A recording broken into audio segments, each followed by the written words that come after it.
Hey everyone, thought we'd talk tomatoes today. I'll show you how I do mine here in Houston. It's a little bit different than some other places. You have to really work at it to get tomatoes, especially the beefsteak varieties that everyone wants here in Houston because it gets so hot. But this is my trellising system. I use 7.5 foot T-posts. I pound them into the ground until sometimes a lot of T-posts come with this little blade at the bottom for stability. I pound them in just till the blade is into the ground. That way I know they're all the same height.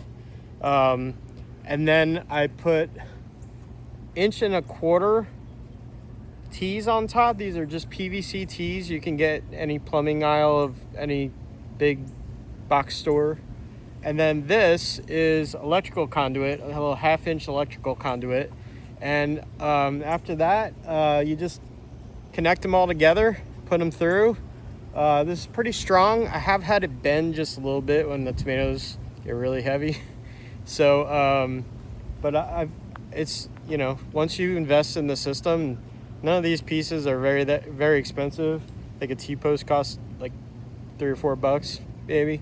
The conduit, maybe even less than that. So, and the T-posts are really cheap, like $1 maybe. So, they fit right on top of the T-posts. And then this goes right through, and then you just connect them all together.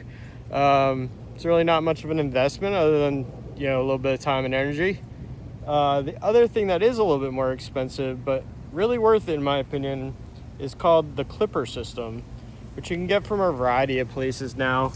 But basically, looks like this. It's it bends and then goes like kind of through each other. And then that clips onto these strong wires. And you can see they just hang on here. They don't really, show you from the other side. They don't really go on the pole, but they stay there pretty well. So you don't have to worry about that. And they'll fit a couple different sizes, I think. But basically this sponge part, which you could buy more of, they last a year or two. These pieces last pretty long, so it's an investment, but it'll last you for a while, and you can, you know, just get more sponges. The reason why you sometimes want to get more sponges after the end of the year, a lot of tomato vines will grow into them because they get wet and they're wet. So it thinks it's dirt, and it's a little bit hard to get off at the end of the year sometimes. So these are from last year though, and they're still good. So you just put them, I'll show you how I did it here. You just put it around the vine, and then you clip it to this metal thing, and they clip. I'll show you how it clips.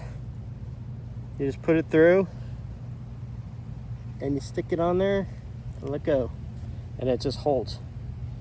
And it's great. And as the tomato grows, you can either take them off the bottoms and move them up, or you can just add more. Oh, I got a nice little extra shoot there on this one. And then you'll notice what I did down here is I have a layer of straw. Straw is really hard to find in Texas. I think I have come up with a place a little bit north of here that does sell straw.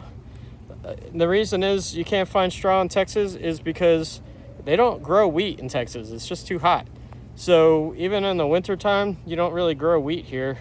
So it's really hard to find straw. But I like straw a little bit better than I like hay. Hay tends to have more seeds. It also breaks down really fast. But hay is a little bit more nutritious as far as the ground goes.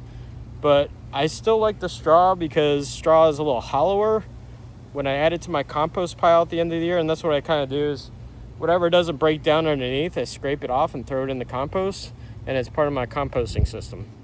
So it's one of the ways I'm trying to be regenerative, reusing things from the garden into the compost, bringing it back and putting it back on the garden.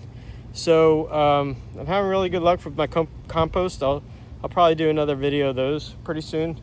But one of the things that straw does is the weeds here in Texas are just out of control. They will be like this size, and then by the end of the week they're like 3 times as big. It is crazy how fast they grow here in Texas. So you have to come up with a plan.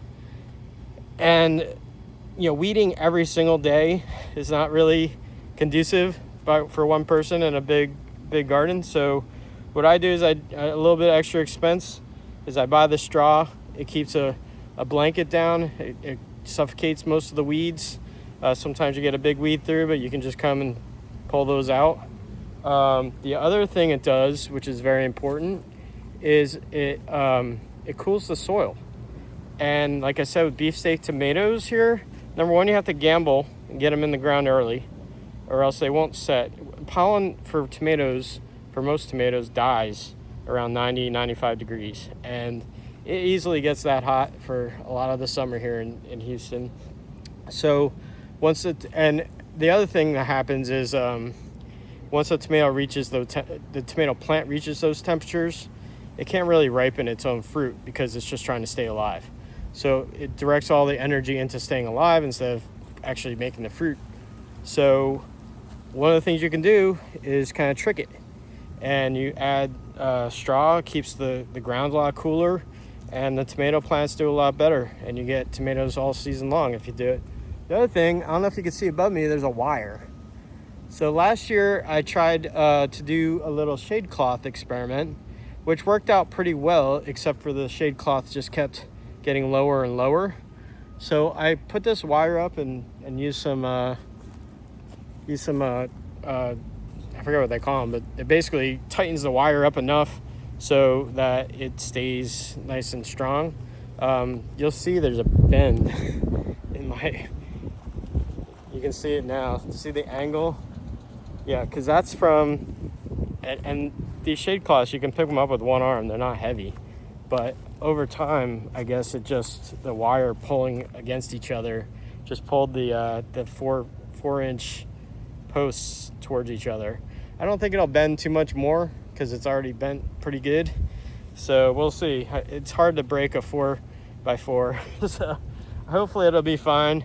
But the other thing it does, and I don't know if you can see it here, I'll try to show you, but this we got a lot of rain before I put this straw down yesterday, and you'll see there's a lot of dirt on the stems there. I don't know if you can see that from the video, but there's quite a bit of dirt on the stems. What happens is with tomatoes, they are very susceptible to ground organisms getting on their leaves, and then there's a lot of tomatoes tend to get disease that way. So when you put a layer of straw down, the rain hits it and doesn't spatter up the soil onto the leaves, so your tomatoes stay healthier too. So there's lots of good reasons to use straw. I think I've named most of them, but this is how I do it, and hopefully we'll get it. We got 1, 2, 3, 4.